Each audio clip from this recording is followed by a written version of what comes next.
Once upon a time, the earth had fallen under a dark curse. Love, happiness, and kindness were lost, and hate ruled the hearts of its people.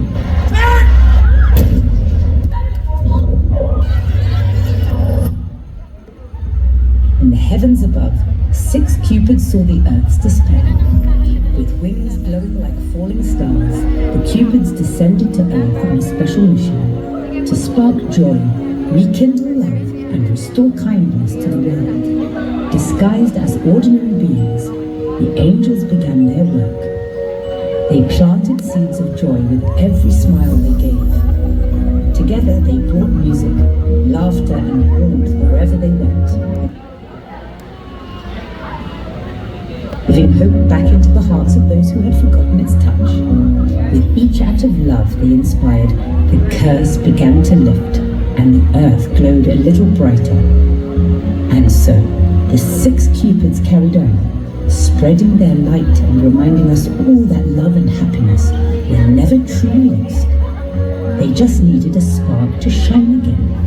The end. Or it's just the beginning.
Everybody